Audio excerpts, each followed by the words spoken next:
를 졸업하셨고 한국과학기술원에서 석사학위를 받으셨고요. ENST 페리스 전산공학 박사학위를 취득을 하셨습니다. 에트리에서 다년간 연구를 하셨고요. 그 이후에 서울대학교에 교수로 이제 재직을 하고 계시고 양력이 화려하십니다. 서울대 융합과학기술원 대학원 초대 원장을 역임을 하셨고요. 그다음에 2014년부터는 미래창조과학부 장관을 역임을 하셨고 2009년도에는 한국정보과학회 회장을 역임을 하셨습니다. 현재 서울대학교 컴퓨터공학부 교수로 재직하고 계시면서 서울대학교 AI위원회 초대 위원장을 맡고 계십니다. 오늘 최양희 교수님께서 저에게 주실 강연의 제목은 대학 혁신의 방향입니다. 네, 저희 최양희 교수님을 모셔서 강연을 듣도록 하겠습니다. 네, 교수님 감사합니다. 네, 감사합니다. 화면을 공유하고 시작하겠습니다.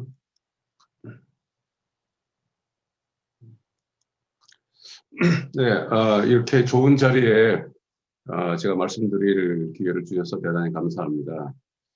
저에게 한 30분 정도 시간이 주어진 걸 알고 있는데 제가 오늘 말씀드릴 주제로 대학 혁신의 방향이라는 다소 좀 정부학회 연례 행사, 논문 발표회 하는 연례 행사랑 잘 어울리지 않는 제목을 가지고 나온 중요한 이유는 요즘 코로나 때문에 교육 현장에 대단한 변혁이 일어나고 있고 근저에는 플랫폼으로서 IT 기술이 어느 정도 성숙되었기 때문에 교육 현장이 코로나에 적절하게 대처할 수 있는 어떤 힘이 되었다고 봅니다.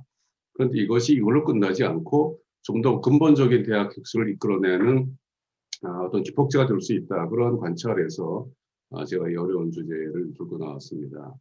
제가 이 말씀을 드리기 전에 잠깐 제가 오래전에 정보학회 일도 좀 했었고 또 저도 컴퓨터공학부 사회자는 현직이라고 말씀하셨지만 저는 퇴직을 해서 지금 명예교수이고요. 서울대 AI 원장도 따라서 다른 분이 지금 맡고 계십니다. 어쨌든 오랫동안 서울대학에서 29년간 컴퓨터 사이언스, 컴퓨터공학부의 교수로 재직을 했고 그러기 때문에 대학에서 CSE란 무엇인가 하는 생각도 많이 해서 그 점에 대해서 한두 가지 한번 제 간단한 생각을 먼저 말씀드리고 그다음에 오늘 주제 발표를 진행하도록 하겠습니다. 지금 컴퓨터 사이언스의 당면한 가장 큰 문제가 무엇인가, 문제라기보다 이슈가 무엇인가.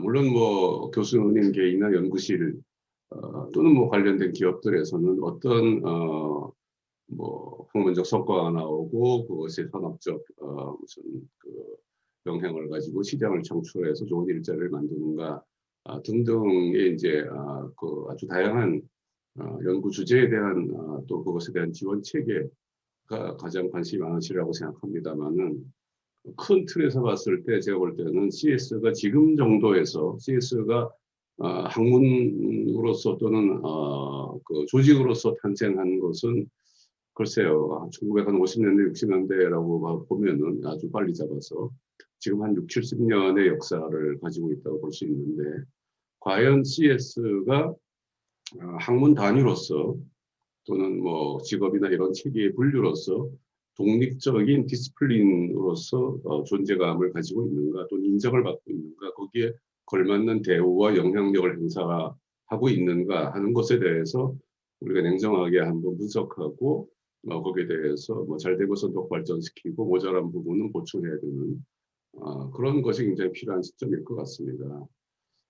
제가 2009년 학회 일을 볼 때 컴퓨터 사이언스가 그 당시에는 굉장히 홀대를 받고 있었던 시절이었기 때문에 정책 뭐 예를 들어서 분과위원회 같은 레벨로 정책위원회를 만들어서 소위 교육이라든가 연구 관련된 여러 군데 소위 여론조성이라든가 오피니언 리딩을 하려고 애를 썼었는데 약간 시기상조였던 것 같습니다. 그래서 그런데 지금은 조금 아까 김창룡 원장께서도 발표하시고 여러 가지 뭐 언론이나 이런 데 발표되는 걸 보면은 우리나라 R&D가 드디어 뭐 100조 시대에 들어가고 그 중심에도 디지털 뉴딜이라는 소위 컴퓨터 사이언스가 핵심이 되는 큰 분야가 자리 잡고 있어서 이제는 드디어 컴퓨터 사이언스를 독립된 디시플린으로서 한 분야로 인정을 받을 수 있는 타이밍이 되지 않았는가, 이런 생각을 해봅니다.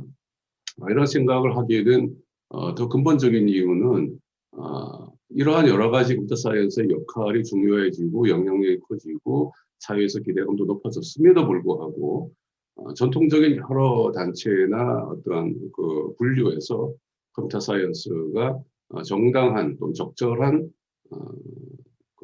뭐 대접이라고 말씀드리면 이상하고 평가를 받고 있지 못하다는 점에서 그렇습니다. 그래서 최근에 여러 우리나라의 한림원에서 신입회원을 선출할 때도 그랬고 또는 뭐 교과과정에서 그 학과의 분류라든가 또는 연구비의 분배라든가 이런 여러 면에서도 이제 컴퓨터 사이언스가 굉장히 그 다른 디스플린과 똑같은 적어도 똑같은 사실 선진국에서는 더 나은 대접을 받고 있는데 우리나라는 그렇지 못하다는 점을 우리가 큰 이슈로 잡고 이것을 여기 계신 대부분의 그 회원들이 대학교 교수님이거나 연구자 또는 학생들이기 때문에 제가 컴퓨터 사이언스가 과연 내가 몸담고 있는 이 분야가 어떻게 인식이 되고 있는가에 대한 좀 관심을 가졌으면 좋겠다는 점에서 말씀을 드립니다.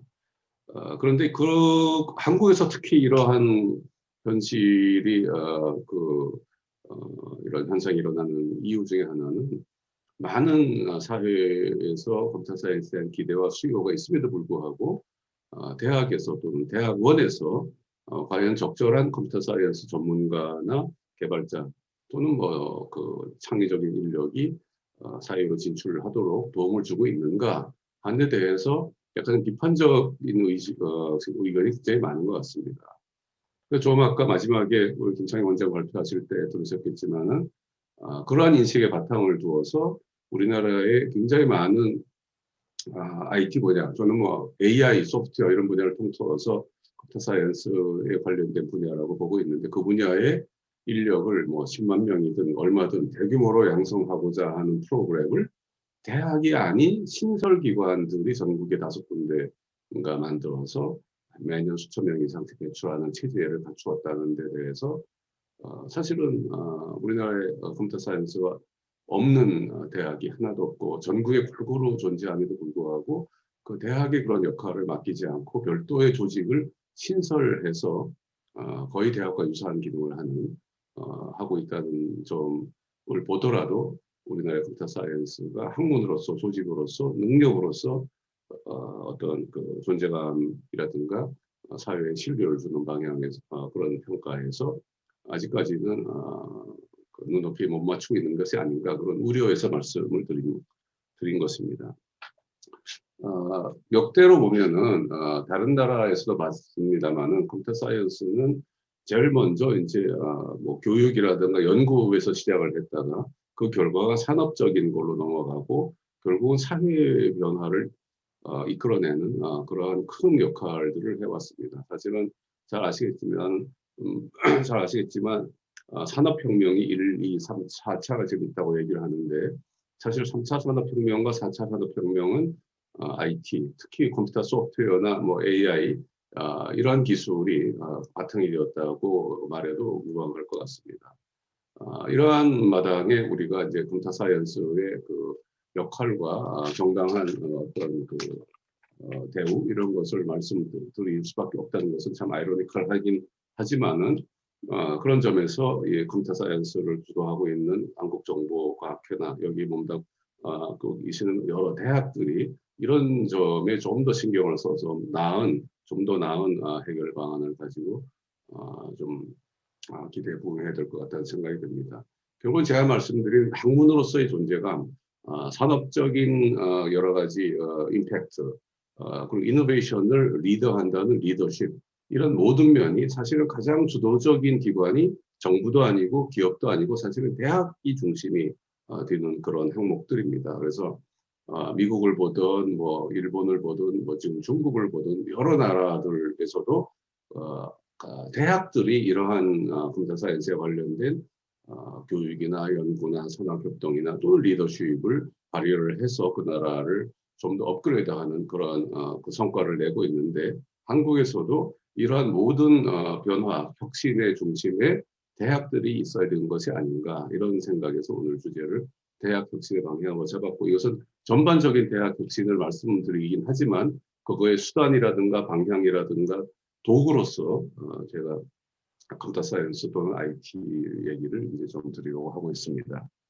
우선 말씀드리기 전에 잘 아시겠지만 저는 H3에서 10년 넘게 일을 했고 그 박사학위도 컴퓨터 사이언스에서 했습니다만은 정보통신 관련된 일을 했고 서울대학에 와서도 계속 그런 것을 가르쳤습니다만은 서울대 융합대학원 일을 맡으면서부터는 그 현장에서의 교육이랑 떠나서 이러한 과학기술 정책이라든가 IT 전략에 대해서 좀 더 관심을 많이 가졌기 때문에 교육 전문가라고 또는 교육 전략 전문가라고 저는 스스로 한 번도 생각한 적이 없습니다만은 오늘 오후에 그 AI 관련된 컴퓨터 히스토리 워크숍에서 김진영 교수께서 이제 나이 든 사람은 그런 데 관심을 가지고 목소리를 내야 된다 그런 주장을 하시는 거를 저도 들었는데 그런 차원에서 제가 교육에 관련된 말씀을 한 개 드리고자 합니다. 우리나라 교육은 코로나 전과 후가 굉장히 다를 거라고 누구나 알고 계십니다. 사실은 코로나가 아니었으면은 교육 현장이 이렇게 급격하게 변화하지는 못했을 것이고 그러한 변화를 수용하지도 못했을 것입니다. 여러분들 아시겠지만은 예를 들어서 그 학생부라든가 여러 가지 학교에 관련된 운영 자료를 전산화하는 것조차도 현장에 도입하는 것이 아주 극심한 반발과 혼란이 있지 않았었습니까? 그런데 지금 코로나가 그 우리를 그 전방위적으로 이제 그 이러한 새로운 기술에 기반한 변화에 이제 우리가 적응하도록 이제 강요를 한 상황인데 불행 중 다행인 것은 대한민국은 이러한 변화, 특히 교육 현장에서 급격한 변화에 매우 재빠르게 적응을 한 것 같습니다. 초등학교부터 대학까지 비대면 수업이 전면적으로 시행이 되고 있고 그것에 어떠한 여러 가지 시행착오도 있었겠지만은 그런 대로 이것이 진행이 되고 있고 지금 이것이 한 학기, 두 학기를 지나서 내년 봄학기 어떻게 될지 모르겠습니다만은 큰 이슈 없이 또 거기에 대해서 여러 가지 부작용이 있는 것은 그때그때 해결해 나가면서 진행이 되고 있는 것은 천만 우리나라가 그동안 갖고 온 IT 플랫폼이라든가 인프라라든가 여러 가지 이제 IT에 대한 문화적인 수용, 태세 이런 것들에 기인한다고 저는 보고 있습니다. 이 비대면 교육이라는 측면에서 보면은 사실은 여기에 굉장히 많은 논란이 있습니다. 예를 들어서 이것이 아주 제대로 깊이 있게 교육학적인 측면에서 또는 교육공학적인 측면에서 또 교육 효과 분석적인 측면에서 완벽하게 정리가 되는 것도 아니고 계속 진화하는 이 기술의 발전과 교육 기법의 발전과 함께 진화하는 어떤 새로운 툴이라고 볼 수가 있는데 이러한 비대면 교육을 이렇게 짧은 기간에 전면적으로 도입을 하다가 보니까 어떻게 보면은 지금은 강의를 온라인으로 대치하는 교실에서 강의를 온라인으로 대치하는 그런 방식을 대부분 채택하고 있는 것 같습니다. 그래서 제가 아는 많은 분들도 녹화를 해서 한다거나 자료를 올리고 보게 하고 질문만 받는다거나 이렇게 해서 교육 효과가 학생들의 교실에서 받는 그런 몰입감이라든가 친밀감 또는 인터랙션 이러한 또는 그 동질감 이런 여러 가지 요소가 간과되고 있는 그런 방식으로서 비판을 받는 것이 좀 있는 것 같습니다. 그렇기 때문에 이제는 이 전면적으로 도입하는 것이 이제 실현된 지금 시점에서는 적어도 고등교육을 하는 대학에서부터라도 지금 초등학교가 오히려 더 앞서 나가고 있는 것 같긴 하지만은 다양한 새로운 교육 기법에 대해서 정확하게 평가하고 판단한 다음에 이것을 개편해서 우리가 도입을 해야 될 것 같습니다. 특히 여기에 여러 가지가 적혀 있으면은 저는 이 개인 맞춤형으로 비대면 교육이 굉장히 성과를 보고 있다는 점에 한번 주목을 할 필요가 있다고 보고 있습니다. 제가 이미 말씀드렸지만은 비대면 교육이 전면적으로 실시됨에 따라 굉장히 불편한 진실들이 많이 드러나고 있습니다. 이건 단지 우리나라의 문제뿐만 아니라 전 세계적으로도 특히 고등교육기관에서 또는 사립교육기관에서 엄청난 재정 압박을 받고 있다는 점입니다.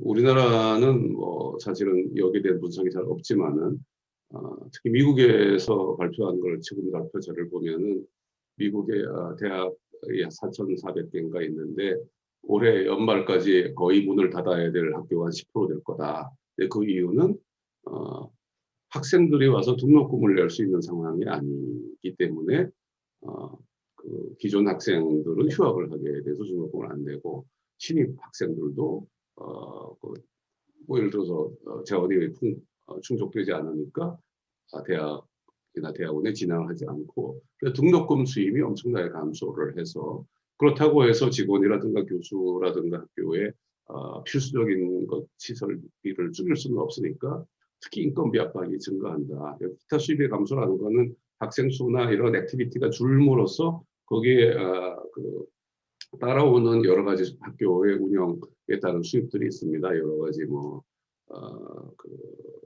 생활협동조합 같은 데서 일하는 거라든가 예를 들면 하다못해 결혼식 주최하는 수입도 줄고 그러고 있는데 이런 교육기관의 재정 악화가 매우 심각해서 교육을 앞으로 제대로 잘 할 수 없는 그러한 진실이 있는데 이것을 어떻게 해소할 거가 큰 문제인 것 같습니다. 우리나라는 지금까지 아주 오랫동안 반값 등록금이라든가 등록금 정원 억제라든가 이런 여러 가지 측면에서 이것이 이미 재정이 악화되어 있는데 이번에 그 코로나는 더 직격탄을 날리는 것이 아닌가 이런 우려도 해봅니다. 교육의 질 저하는 제가 아까 말씀드린 것이 되겠고 그래서 비대면 교육의 장점을 살린 그러한 교육 혁신이 절실하다. 그러니까 이 교육 제가 오늘 말씀드리는 교육 혁신은 그냥 평범하게 이렇게 쭉 나아가서는 도저히 말할 수 없는 그러한 좀 강한 그런 혁신을 담고 있는데 이것을 촉발시킨 또 이것을 가능하게 할지도 모른다는 생각을 하게 된 것은 이러한 코로나 같은 극한 상황이다 이런 말씀을 다시 한번 드립니다. 혁신의 방향을 제대로 가려면은 사실 교육의 목표라는 것을 다시 한번 살펴봐야 됩니다. 그리고 이런 목표를 달성하기 위해서 지금까지 우리가 너무나 당연시하고 쭉 받아들였던 몇 가지 조건이라든가 컨셉 또는 이런 것들을 한번 재설계를 해야 되는 것이 아닌가 또는 그것을 진화를 시켜야 것이 아닌가. 그래서 목표의 재정립과 제도의 재설계 이것이 혁신의 방향에서 매우 중요한 구성 요소가 될 거다 이렇게 말씀을 드립니다. 고등교육의 목표라는 것이 무엇이겠습니까? 제가 가로치고 지난 100년간 달성하지 못했다 이렇게 썼는데 사실 기본 목표라는 건 달성을 못했으니까 존재하는 거가 되겠죠. 뭐 이미 달성을 했으면 목표가 아니고 이건 성취한 것이 되겠죠. 제가 여기 적힌 걸 한번 읽어보시겠습니다만은 굉장히 거창하고 근본적인 문제를 제공하고 있습니다. 특히 여기에서 뒷부분은 방법론에 관련된 문제이고 앞에 부분은 어떤 비전이라든가 근본적인 철학에 관련된 문제를 제가 제기하고 있는데 우리나라 고등교육에서 과연 앞에 있는 세 가지를 제대로 하고 있는가에 대해서는 굉장히 의심을 할 수밖에 없습니다. 대학에서는 많은 낙오자가 지금 생산되고 있고 대학 이 교육 격차라든가 성장 사다리를 좋게 하는 방향이 아니라 그것을 오히려 확대해서 디바이드를 더 넓히는 그런데 오히려 뭐 기여를 하고 있는 것이 아닌가 이런 의심이 들 정도로 고등교육의 성과나 효과가 지금 매우 불안정합니다. 그래서 결국 목표는 첫 번째는 인재를 배출해야 되는데 많이 배출해야 됩니다. 유능한 인재를. 예를 들어서 몇몇 탑 클래스에 있는 대학에서 몇 명이 나온다고 해서 사회 전반적인 수요에 따라갈 수 없는 것이 너무 자명하기 때문에 많은 대학에서 많은 좋은 방식을 도입해서 골고루 유능한 인재가 배출되어서 그 지역 사회가 되든 뭐 전국이 되든 때에 따라서는 글로벌로 진출할 수 있는 기회를 제공해야 되는데 우리나라의 고등교육에서는 많은 인재를 배출한다는 컨셉은 잘 없는 것 같습니다. 특히 AI나 소프트웨어 분야에서 이런 것이 매우 제한적으로 이제 동작을 했었는데 여기 독학에서 있는 교수님 중에서도 많은 교수님들이 소프트웨어 중심 대학에 참여하고 계시겠지만은 소프트웨어 중심 대학이라는 프로그램이 여러 가지 공과 과가 있겠습니다만은 많은 인재를 배출하자고 하는 소프트웨어 분야에서 그러한 아주 어떻게 보면은 기본적인 목표를 가지고 설계되어서 상당히 어려운 과정을 거쳐서 탄생했던 프로그램인데 뭐 거의 40개 대학이 지금 참여하고 있고 1년에 뭐 10,000명까지는 안 가도 수천 명 이상의 인재가 계속 배출되어서 전과 다른 그러한 이제 컨셉을 운영되는 그런 때에 따라서는 뭐 평가를 잘 받는 그런 프로그램이었던 것 같습니다만은 이런 것이 그 하나에 그칠 것이 아니라 다른 여러 분야에서도 이것이 적용이 되어야 된다고 보고 있습니다. 교육 시스템을 재설계해야 된다는 건 좀 더 어려운 문제입니다. 이것은 그 목표를 어떻게 정하는가 하는 것은 목표를 잘 정하면 거기에 따른 소위 미션을 잘 정하면 거기에 세부적인 플래닝이라든가 스트래티지가 따라 나오는데 이건 목표는 그거보다는 좀 더 근본적인 문제를 터치하기 때문에 목표에 합의를 하는 것은 뭐 그렇게 어렵지는 않습니다. 시스템의 재설계라는 거는 지금까지 우리가 잘 알고 있던 것을 하나하나 다 건드리는 문제가 되기 때문에 굉장히 어렵고 때에 따라서는 시련이 정말 요원한 그런 그 항목들을 많이 포함하고 있습니다.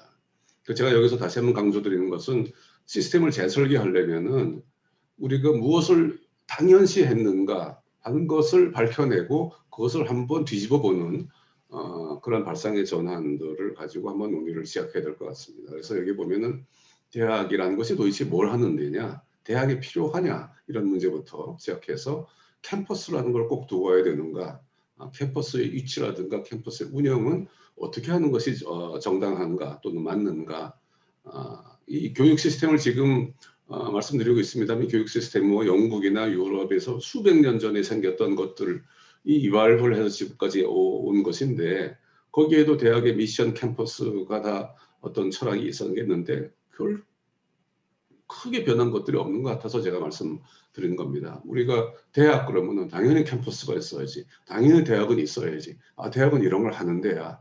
그래서 이런 학위를 주는 거고 대학은 들어가기 어려워야 되고 어떤 시험을 봐서 평가를 해서 정원 한도 내에서 운영을 해야 되고 대학은 강의가 잘 이루어져서 거기에서 집단 교육이 일어나야 되고 이런 그 시스템을 우리가 너무나 당연시하게 받아들이고 있는 것이 아닌가 하는 관점에서 하나씩 제가 간단히 살펴보겠습니다.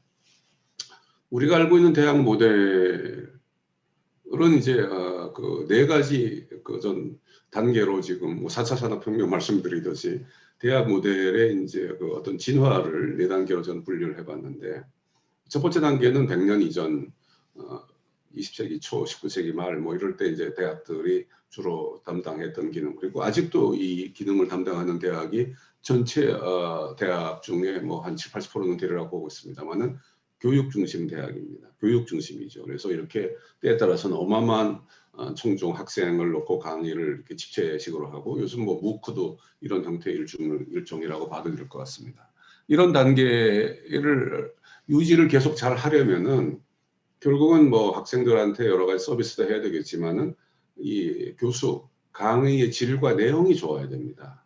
그런데 교수로 한번 취임을 해서 뭐 1, 2년 하고 바꾸는 것이 아니라 거의 리타이어 하실 때까지 수십 년 이상을 거기에 학교에 머물시면서 계속 학생은 바뀌지만 강의를 하시게 되는데 사실은 시대도 변하고 가치관도 변하고 학문도 발전하고 그러기 때문에 교수님들이 그것을 계속 따라잡는 노력이 필요하고 그런 환경이 조성되어야 되는데 교육 중심 대학에서는 상당히 이것이 쉽지는 않습니다. 그런 투자도 일어나지 않고요. 그래서 당연히 그 다음 단계인 유니버시티 2.0이라고 제가 부르는 연구 중심 대학 컨셉으로 넘어갑니다. 연구 중심에 넘어간 그 뭐 근본적인 이유는 대학이 학문의 중심이 되니까 거기서 좋은 결과가 나와서 뭐 특허를 내고 기업에 뭐 기술 이전을 하고 뭐 이런 의미도 있지만 그 이전에 대학이라는 이게 학문의 전당이라고 얘기하는 그러한 대학의 입장에서 봤을 때는 지식을 계속 축적하면서 최신 지식의 가장 가깝게 접하고 있는 그런 인력이 모여서 자유스럽게 활동하는 그런 기관을 유지를 해야 되는데 교육만 가지고는 그것이 굉장히 힘들다.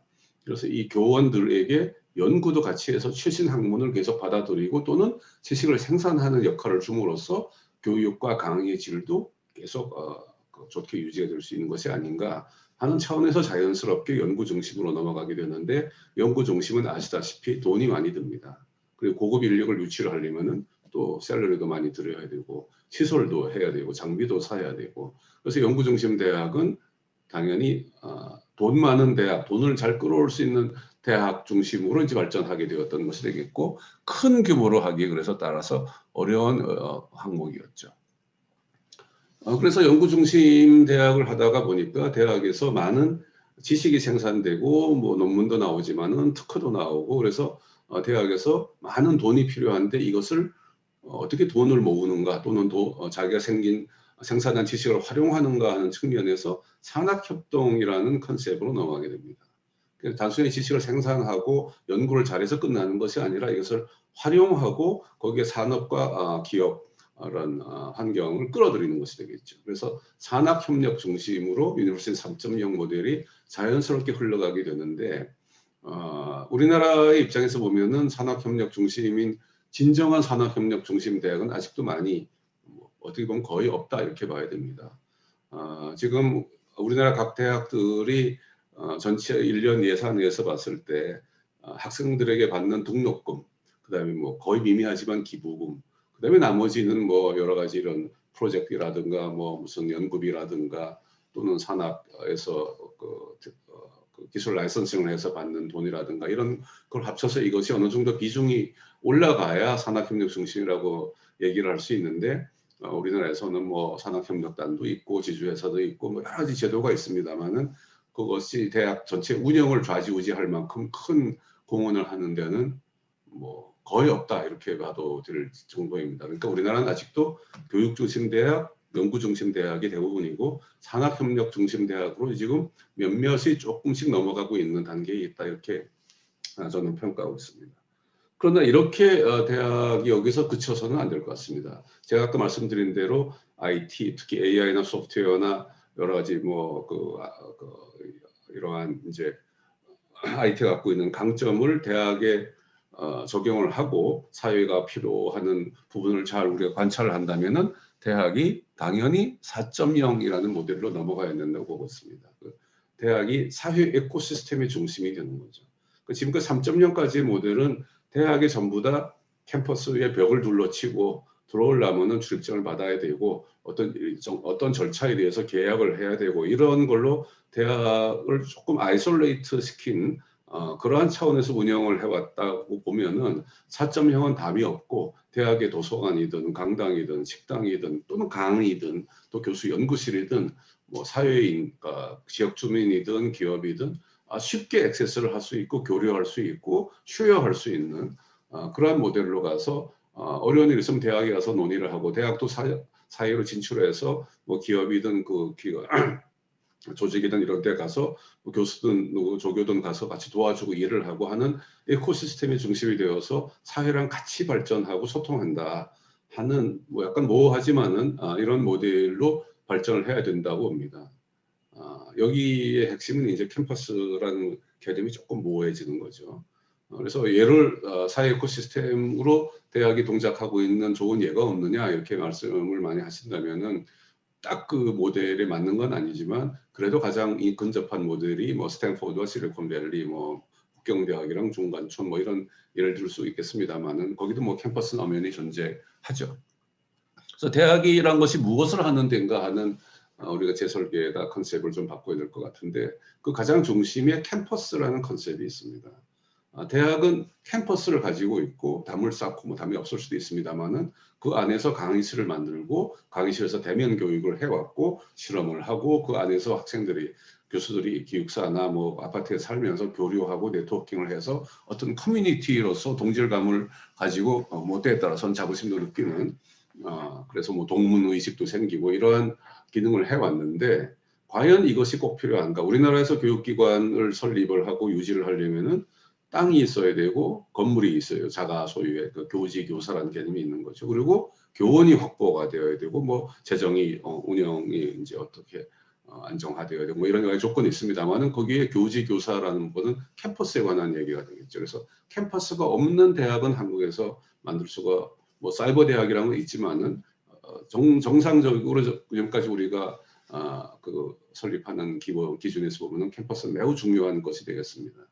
그러나 이 IT 기술, AI 소프트웨어나 특히 코로나 이후에 생긴 현상을 보면은 캠퍼스에 안 오는 거예요. 제가 얼마 전에 경기대학교 총장님한테 말씀을 들었는데 올해 신입생들이 한 번도 캠퍼스에 온 적이 없어서 올해 신입생이라면 벌써 거의 1학기, 2학기가 다 지나가는 시점이 있는데 그 사이에 캠퍼스를 한 번도 안 하고 전부 다 비원격으로 수업하고 뭐 그런 식으로 운영이 됐다는 거예요. 그래서 학생회랑 협조를 해서 선배들이 후배들을 캠퍼스에 불러다가 캠퍼스 투어를 시키는 행사를 했는데 상당히 의미 있고 괜찮았다 이런 말씀을 하셔서 캠퍼스가 없이도 대학이 운영될 수 있다 하는 것을 단적으로 보여준 예가 되겠는데 이러한 버추얼 캠퍼스뿐만이 아니라 캠퍼스를 사실 분산할 수도 있는 거죠. 우리나라도 이미 뭐 대학로를 가보거나 뭐 역삼동이나 뭐 이런 여러 군데의 마이크로 캠퍼스 빌딩 하나만 있는 캠퍼스를 그것도 이제 물론 소유를 해야 됩니다만은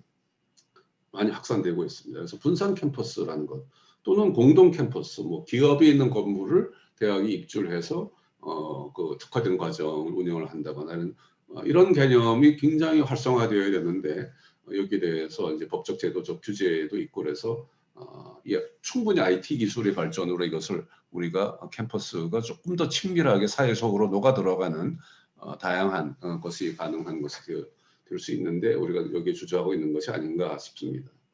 이 점에서 가장 주목할 만한 것은 규모는 매우 작지만 정말 마이크로 나노 대학이긴 합니다만은 미네르바 스쿨이라고 있죠. 잘 아시겠습니다만은 세계 7군데에 다니면서 서울에도 그 건물이 하나 있어서 학생들이 여기 와서 기숙사처럼 쓰면서 현장을 가면서 뭐 인턴도 하고 이러면서 수업을 하게 되는데 액티브 러닝이란 그런 어떤 아주 좋은 플랫폼이 있어서 이런 인터넷으로 교수 학생이 접속을 해서 아주 자유로운 토론식 수업을 하는 그러한 대학인데 뭐 졸업생들이 이미 배출이 되었죠. 한국 학생들도 뭐 꽤 있는 것 같고.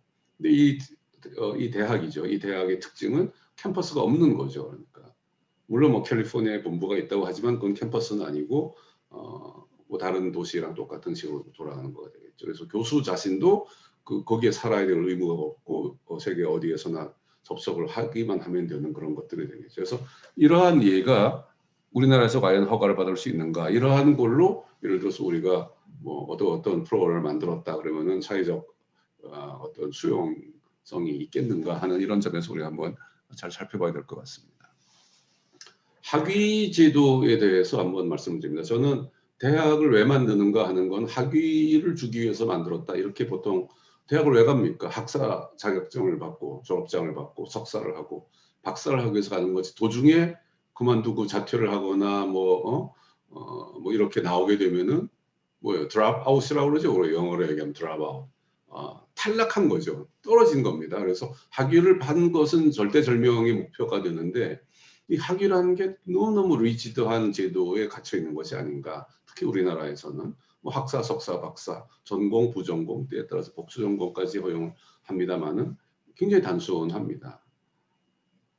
학위를 다양화해야 됩니다. 물론 뭐 나노 학위라든가 뭐 자기가 스스로 한 자유 설계 뭐 학위도 있고 이렇게 있지만 기간이라든가 학점수 평가 이런 데 굉장히 리지드합니다. 그래서 이러한 대안이 좀 더 폭넓게 우리가 논의가 되고 채택이 되고 여기에 대해서도 소위 허용이 되어야 되고 이것을 잘 설계를 하면은 학교 재정도 상당히 확충이 될 수 있는 그런 돌파구가 될 수도 있습니다.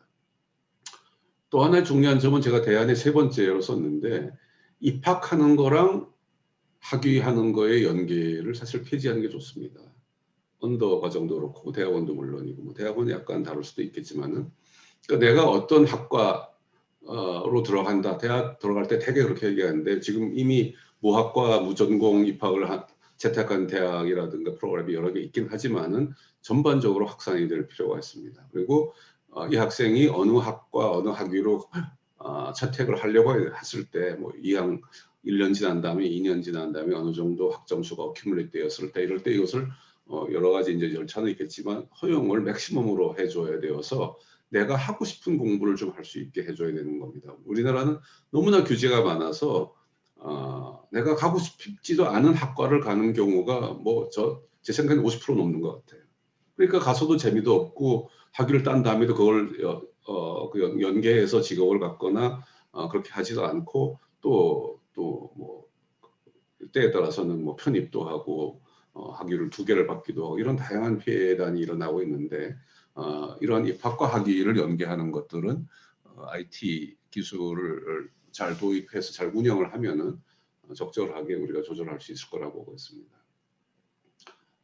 미국에서 이러한 IT 기반으로 대학 운영의 혁신을 주도하고 있는 그룹들이 있는데 그 가장 선두에 있는 것이 애리조나 스테이트 유니버시티 ASU라는 데죠. 그래서 그 총장이 뭐 이미 굉장히 오랫동안 총장을 하고 있으면서 이 프로그램을 주도해서 국제적인 유명 인사가 됐고 한국에서도 이 운영 방침과 방법을 이제 어떻게 보면은 거기에 기반해서 우리나라 대학도 그렇게 변해야 된다라고 주장하는 뭐 협회도 생기고 그런 활동이 활발한 걸로 알고 있습니다만은 애리조나 주립대학은 IT 기술 적극적으로 도입해서 학위도 다양화하고 프로그램도 다양하게 하고 온라인 강좌를 100%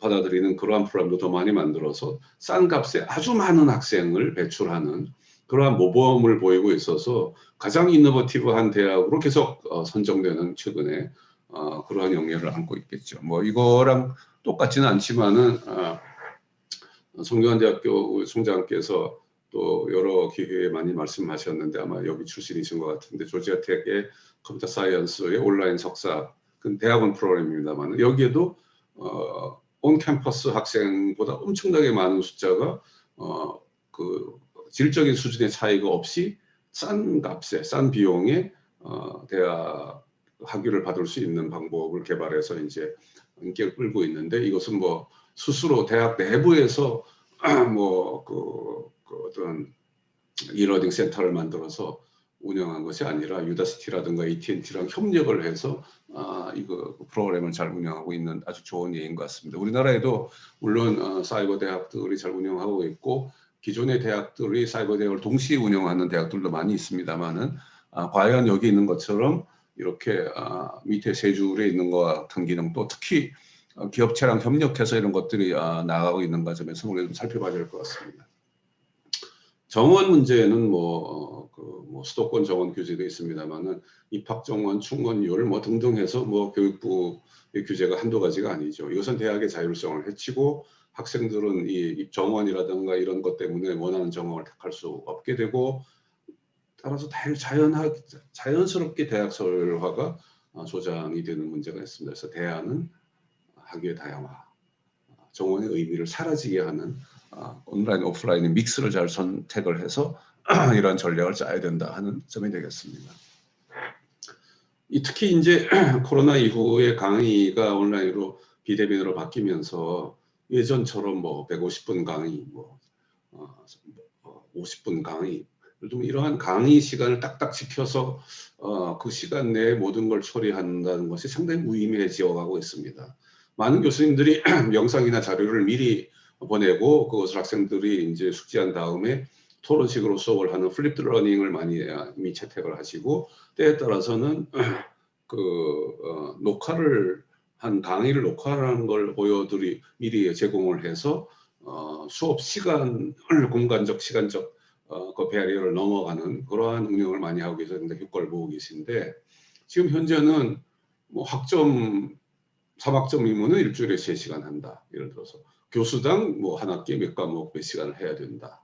그리고 강의별로 학급 성취도를 평가한다. 뭐 이런 등등의 강의가 굉장히 어떤 정형화되어 있는 걸로 대학이 하고 있습니다. 이게 뭐 사설 학원이라든가 또는 뭐 재교육 시스템 여러 가지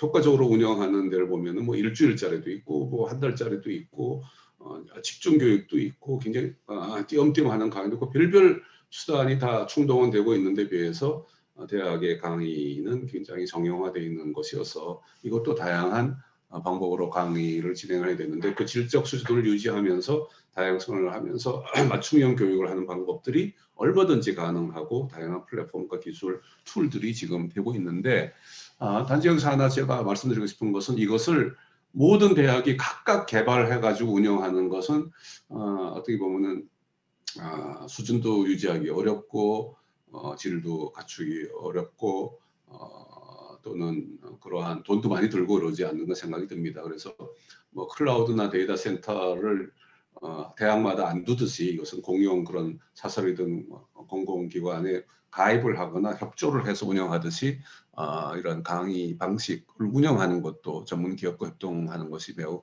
좋은 것 같습니다. 교육 혁신의 사례 잘 아시는 올림공대 등이 있고요.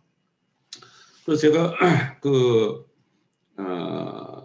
여러 가지 이제 말씀을 짧게 드렸는데 지금 컴퓨터 사이언스 입장에서 보면은 코로나가 대학 교육 또는 초중 교육까지 포함해서 전반적으로 이제 히트를 해서 교육 방식이 바뀌었는데 이것이 코로나 이후에 옛날로 돌아가지 않고 혁신을 이어갈 수 있도록 잘 준비를 하는데 컴퓨터 사이언스 커뮤니티가 굉장한 노력을 해야 되겠다는 생각이 듭니다.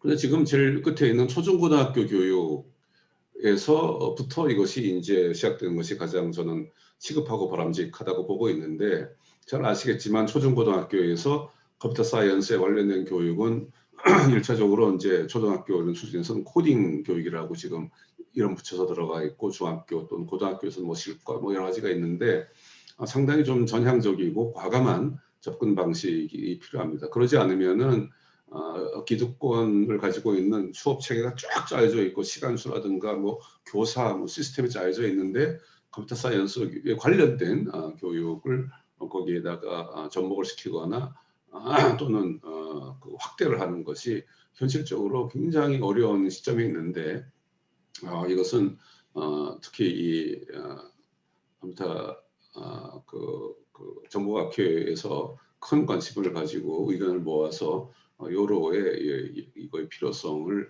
호소하는 것이 지금 단계에서 상당히 필요하지 않나 이런 의견을 드리면서 강연을 마치도록 하겠습니다. 감사합니다.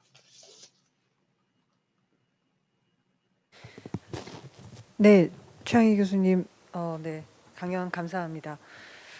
네,